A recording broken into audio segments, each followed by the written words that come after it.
Bonjour, donc c'est Nicole Canivinck, l'auteur de L'Arbre du choix, mon rendez-vous avec les êtres de lumière. Alors, donc il y avait des personnes qui avaient demandé que je puisse raconter mon expérience de mort imminente. Alors donc je vais le faire là. Donc en fait c'était le 6 mai 2003. J'étais donc en voiture, je rentrais d'un rendez-vous professionnel pour travailler pour une mission commerciale et j'étais sur Brive à cette époque. Et donc je me suis rappelé que donc en conduisant, je me suis dit tiens, je pourrais appeler mon compagnon parce que je vais arriver quand même en retard par rapport à ce qui était prévu.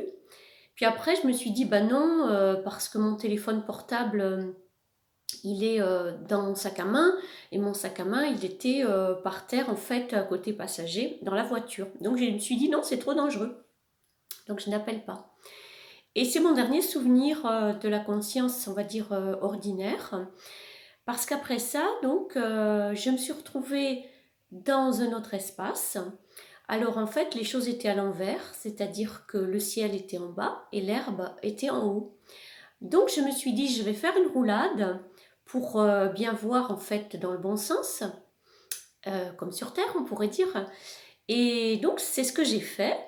Et c'est là que j'ai vu que je n'avais pas de corps physique. Donc j'étais un tout petit peu surprise, mais c'est vite passé.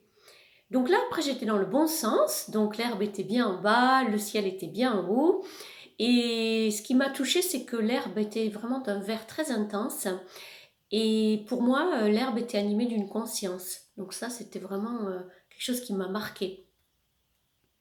Et ensuite, donc, j'ai regardé devant moi, évidemment.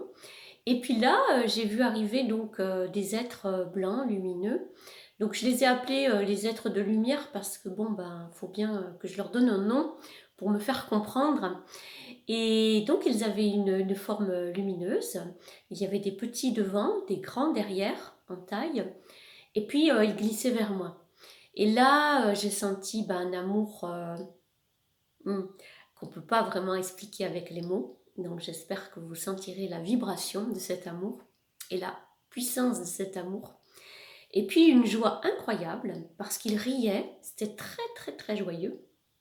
Et c'était pour moi comme si on se retrouvait, comme si je rentrais dans ma vraie demeure spirituelle et que tous ces amis très chers à mon cœur, à mon âme, me retrouvaient, on se retrouvait en fait.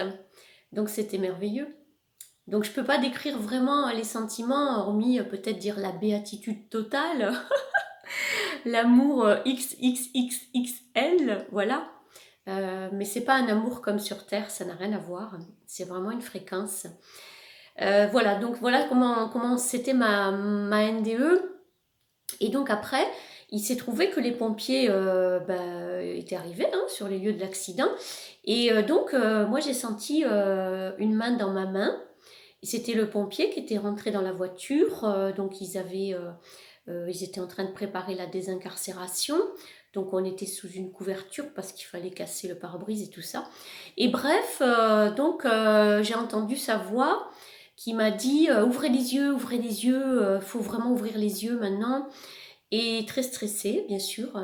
Et puis bon, c'est ce que j'ai fait. J'étais revenue dans mon corps physique, j'étais revenue dans cette voiture. Et quand j'ai ouvert les yeux, une douleur fulgurante et incroyable, très très très très douloureuse. Et puis, bien sûr, j'ai compris très très vite que c'était un grave accident parce que le volant était tout déformé et j'ai vraiment compris rapidement ce qui s'était passé, en tout cas sur le plan physique de la matière. Voilà.